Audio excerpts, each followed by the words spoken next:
மாலை மதிய வணக்கங்களை தெரிவித்துக் கொள்வது உங்கள் நண்பன் அருண். இந்த வீடியோவில் நம்ம எதை பற்றி பார்க்க போகிறோம் அப்படின்னு பார்த்தீங்கன்னா, சிங்கப்பூரில் ஒர்க்கர்ஸுக்காக வெளிநாட்டு ஊழியர்களுக்காக புதுசாக அறிவிக்கப்பட்டிருக்க புது ரூல்ஸை பற்றி தான் A to Z எல்லாத்தையுமே பார்க்க போகிறோம்.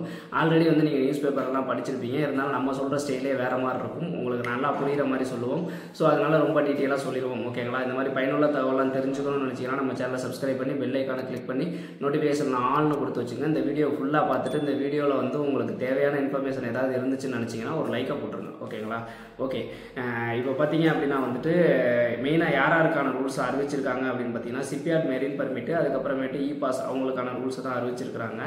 ஸோ இதை பற்றி டீட்டெயிலாக பார்த்துருவோம். ஃபஸ்ட்டு பார்த்தீங்க அப்படின்னா மெரின் அண்ட் ஷிப்யார்ட் செக்டாருக்கு பார்த்தீங்க அப்படின்னா 2026 ஜனவரி 1ஆம் தேதி அதிலிருந்து இந்த ரூல்ஸ் பொருந்தும்.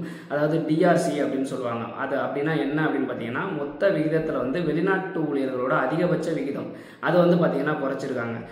அதை டீட்டெயிலாக சொல்லணும் அப்படின்னா எப்படி சொல்லணும் அப்படின்னா, ஏற்கனவே நம்ம கன்ஸ்ட்ரக்ஷன் செக்டாரில் குறைச்சாங்க பார்த்தீங்களா, அதை இங்கேயும் பண்ணியிருக்கிறாங்க. அப்படின்னா என்ன பண்ணியிருக்காங்க அப்படின்னு கேட்டிங்கன்னா, ஒரு எக்ஸாம்பிளுக்கு நான் சொல்கிறேன். ஒரு உதாரணத்துக்கு ஒரு சிங்கப்பூரியனுக்கு 5 பேர் ஃபாரின் ஒர்க்கரை எடுக்கலாம் அப்படின்னு இருந்துச்சு அப்படின்னா, அதை இப்போ ஒரு சிங்கப்பூரியனுக்கு 3 ஒர்க்கரை தான் எடுக்க முடியும் அப்படின்ற மாதிரி மாற்றுறாங்க. இப்போ கிடையாது. 2026 ஜனவரி 1க்கு அப்புறமேட்டு இந்த ரூல்ஸ் தான் வரப்போகுது. ஓகேங்களா?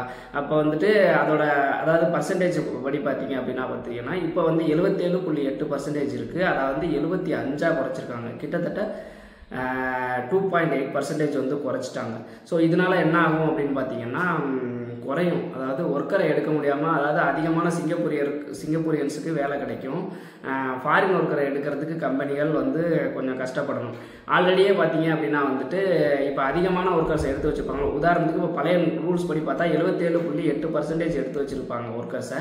அதை குறைக்கணும். அதுக்கு தான் இந்த 2026 வரைக்கும் டைம் கொடுத்துருக்காங்க. கிட்டத்தட்ட இன்னும் 2 வருஷம் இருக்குது. அது வரைக்கும் டைம் இருக்குது. ஓகேங்களா? ஸோ வேலைவாய்ப்புகள் இனிமேல் கிடைக்கிறது வெளிநாட்டவர்களுக்கு சிங்கப்பூரில் கொஞ்சம் கஷ்டமாக இருக்க போது. உங்கள் வேலையை தக்க வச்சுக்கிறதுக்கு என்னென்ன பண்ணணுமோ அதை தெளிவாக பண்ணிக்கங்க. ஓகேங்களா? அடுத்த ரூல்ஸ் என்ன அப்படின்னு பார்த்தீங்கன்னா, லெவி அதிகப்படுத்தியிருக்காங்க. சிங்கப்பூரில் ஏற்கனவே இருந்தவங்களுக்கு லெவினா என்னன்னு தெரியும், தெரியாதவங்களுக்காக நான் சொல்கிறேன். லெவினா என்ன அப்படின்னு பார்த்தீங்கன்னா, இப்போ நீங்கள் சிங்கப்பூரில் ஒர்க் பண்ணுறீங்க அப்படின்னா, அதுக்காக சிங்கப்பூர் அரசாங்கத்துக்கு கம்பெனிலேருந்து ஒரு தொகையை செலுத்துகிற மாதிரி இருக்கும். மந்த்லியோ இல்லை இயர்லியோ மொத்தமாகவும் செலுத்துவாங்க, இல்லை மந்த்லி கூட செலுத்துவாங்க. அதை இப்போ அதிகப்படுத்தியிருக்காங்க.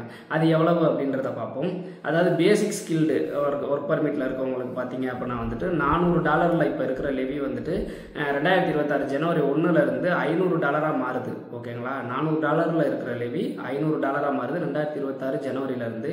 அதே மாதிரி ஹை லெவலில் இருக்கிற ஸ்கில் இருந்துச்சு அப்படின்னா $300 இப்போ இருக்கிற லெவி 2026 ஜனவரியிலேருந்து $350 மாறுது. ஸோ இந்த லெவியெல்லாம் நீங்கள் கட்டணுமா அப்படின்னு கேட்டிங்கன்னா, நீங்கள் கட்ட வேண்டியதில்லை. கம்பெனி தான் உங்களுக்காக பே பண்ணுவாங்க. ஓகேங்களா? பட் இருந்தாலும் கம்பெனிக்கு சுமை அதிகமாகுது அப்படின்றதான் உண்மை. ஏன்னா உங்களுக்கு $400 கட்டிக்கிட்டு இருந்தது $500 கட்டணும் அப்படின்ற மாதிரி சொல்லியிருக்காங்க. ஸோ லெவியும் அதிகமாகுது. இதுவும் பார்த்தீங்க அப்படின்னா 2026 ஜனவரியிலேருந்து நடைமுறைக்கு வருது. ஓகேங்களா? இதுக்கு ப்ரிப்பேர் ஆகிறதுக்காக அரசாங்கம், சிங்கப்பூர் அரசாங்கம் டைம் கொடுத்துருக்காங்க. இந்த டைம் கொடுத்துருக்காங்க. ஓகேங்களா?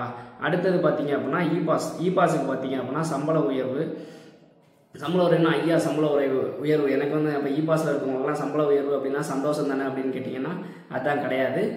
நான் ஃபைனலாக எதனால் வருத்தப்பட வேண்டிய விஷயம் அப்படின்றத நான் சொல்கிறேன்.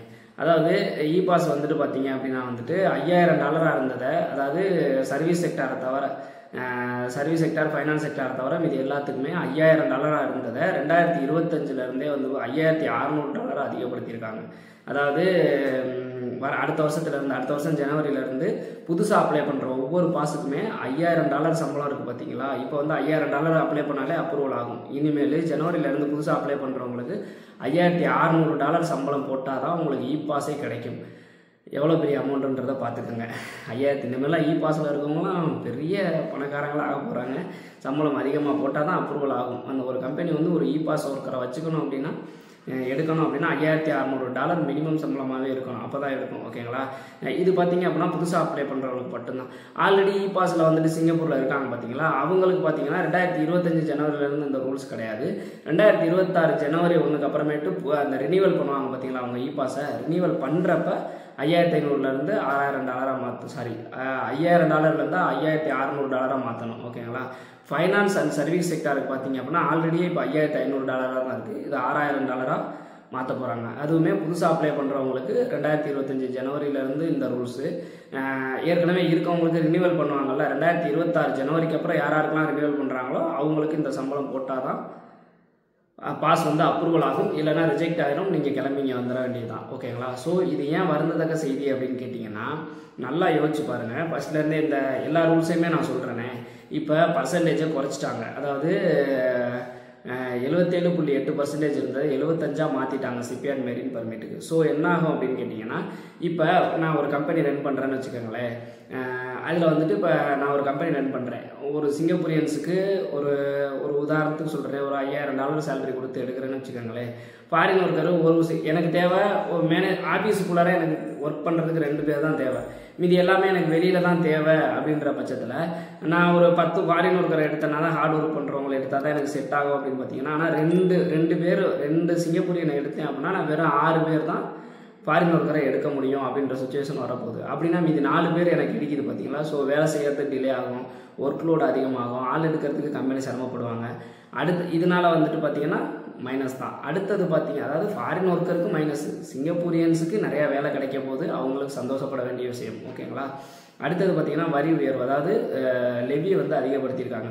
ஒவ்வொரு கம்பெனியும் ஒவ்வொரு ஃபாரின் ஒர்க்கர்ஸ்க்கும் இப்போ $400 கட்டிக்கிட்டு இருந்ததை, பேசிக் ஸ்கில் வச்சுருக்கவங்களுக்கு $400 கட்டிக்கிட்டு இருந்ததை இனிமேல் $500 மாற்றுறாங்க. ஸோ $500 அப்படின்றப்ப $100 இன்க்ரீஸ் ஆகுது. ஒரு ஒர்க்கருக்கே $100 இன்க்ரீஸ் ஆகுது அப்படின்னா 10 ஒர்க்கருக்கு எவ்வளோ இன்க்ரீஸ் ஆகுன்றதை நீங்களே கணக்கு பண்ணிங்க. ஸோ பெரிய லெவலில் மிகப்பெரிய கம்பெனிகள்லாம் மிகப்பெரிய அமௌண்ட் வந்து எக்ஸ்ட்ரா பே பண்ணுற மாதிரியான சுச்சுவேஷன் வரப்போகுது. ஓகேங்களா? ஹையர் ஸ்கில்டுக்கு 300லேருந்து 350 மாற்றுறாங்களா? ஸோ அதிலே $50 இன்க்ரீஸ் பண்ணியிருக்காங்க. ஸோ இதுவும் கம்பெனிக்கு சுமையாக தான் அமைய போகுது. அடுத்தது இ-பாஸை பொறுத்த வரைக்கும் பார்த்தீங்கன்னா சம்பளம் வந்து $5600 அப்படிங்கிறது பார்த்தீங்கன்னா மிகப்பெரிய தொகை. ஓகேங்களா? ஸோ கோட்டாவையும் கம்மி பண்ணியிருக்காங்க, சம்பளத்தையும் ஏற்றிருக்காங்க. அப்படின்றப்ப இந்த மாதிரி வந்துட்டு இப்போ ஒரு முதலாளி வந்துட்டு அவர் உட்காந்துக்கிட்டு 4 ஒர்க்கரை எடுத்து இந்த மாதிரி 5600, ஒரு ஒர்க்கரை எடுத்தாலுமே 5600 சம்பளம் கொடுத்து பார்க்கறதுக்கு நானே இறங்கி பார்த்துருவேன் அப்படின்ற ரேஞ்சுக்கு வந்துட்டு ஓனர்கள்லாம் தள்ளப்பட போகிறாங்க. ஸோ அப்படின்றப்ப என்ன ஆகும் அப்படின்னா, இவ்வளோ சம்பளம் கொடுத்து ஒரு வேலைக்கு நான் ஆள் எடுக்கணுமா அப்படிங்கிற மாதிரி ரொம்ப யோசித்து, ரொம்ப தேவைன்னா மட்டும்தான் இந்த மேலே இ-பாஸெல்லாம் மூவ் ஆகும் அப்படின்ற ஒரு சுச்சுவேஷன் வரப்போகுது. ஸோ வந்து இதுக்கெல்லாம் வந்து சிங்கப்பூர் அரசாங்கம் என்ன பண்ணுவாங்கன்னா, கம்பெனிகளுக்கு நிறையா சலுகைகள் கொடுக்க தான் செய்வாங்க. பட் ரூல்ஸ் அப்படி கொண்டு வந்தாலும் ஒரு சில சலுகைகள் கம்பெனிக்கு கொடுப்பாங்க. இருந்தாலுமே பாதிக்கப்பட போகிறது என்னன்னு பார்த்தீங்கன்னா ஃபாரின் ஒர்க்கர்ஸ் தான். இப்போ இங்கேருந்து போகிறவங்க இனிமேல் பர்சன்டேஜ் குறைஞ்சிருச்சா, ஸோ அங்கே வேலை செஞ்சுக்கிட்டு இருக்கவங்களையும் இப்போ வந்து எப்படின்னா, என்கிட்ட வந்து சிங்கப்பூரியனே எனக்கு தேவையில்லை அப்படின்றப்ப ஆள் வந்து அதிகமாக இருக்கும், ரேஷியோ அதிகமாக இருக்கும். அப்படின்றப்ப எனக்கு ஃபாரின் ஒர்க்கரை வந்து அனுப்புறதுக்கான வாய்ப்புகள் இருக்குது. லெவி அதிகமாக இருக்குது அப்படிங்கிறதுனாலே அனுப்புறதுக்கான வாய்ப்புகள் இருக்குது. சம்பளம் இவ்வளோ சம்பளம் என்னால் கொடுக்க முடியாது, இ-பாஸுக்கெல்லாம் இவ்வளோ சம்பளம் கொடுக்க முடியாதுன்னு சொல்லிட்டு திருப்பி அனுப்புறதுக்கான வாய்ப்புகள் இருக்குது. ஸோ என்ன பண்ணணும் அப்படின்னா, உங்களுக்கு அந்த அளவுக்கு சம்பளம் கொடுக்குற அளவுக்கும், உங்களுக்காக இவ்வளோ லெவி கட்டுற அளவுக்கும், உங்களுக்காக கம்பெனி அந்த அளவுக்கு இறங்குற அளவுக்கு உங்களோட ஸ்கில்ஸை நீங்கள் டெவலப் பண்ணிக்கணும். இங்கே இருக்குது, நீங்கள் இப்போ சிங்கப்பூர்லேருந்து இந்தியாவிலேருந்து போகிற மாதிரி அப்படியே இல்லாமல் ஏதாவது கோர்ஸை முடிங்க, லைசன்ஸ் எடுத்துக்கோங்க. உங்களோட லெவலை நீங்கள் அதிகப்படுத்திக்கிட்டே போகிறீங்க அப்படின்னா கண்டிப்பாக சரி, இவனுக்கு வந்து அதுக்கு உண்டான தகுதி இருக்குது, நம்ம அவனை வச்சுக்கலாம், நம்ம இவனுக்காக ரிஸ்க் எடுக்கலான்ற மாதிரி ஒவ்வொருத்தவங்களும் நீங்கள் வந்து உங்களோட ஸ்கில்ஸை வந்து நீங்கள் இம்ப்ரூவ் பண்ணிக்கிட்டால் மட்டும்தான் சிங்கப்பூரில் சர்வே பண்ண முடியும்.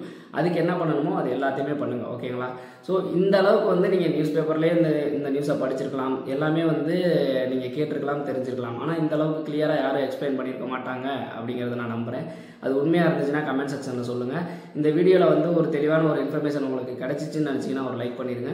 இந்த மாதிரி பயனுள்ள தகவலாம் தெரிஞ்சுக்கணும்னு நினச்சிங்கன்னா நம்ம சேனலை சப்ஸ்கிரைப் பண்ணி பெல் ஐக்கானை கிளிக் பண்ணி வச்சுக்கோங்க. மீண்டும் ஒரு வீடியோவில் சந்திக்கும் வரை உங்களிடமிருந்து விடைபெறுவது உங்கள் நண்பன். பாய்.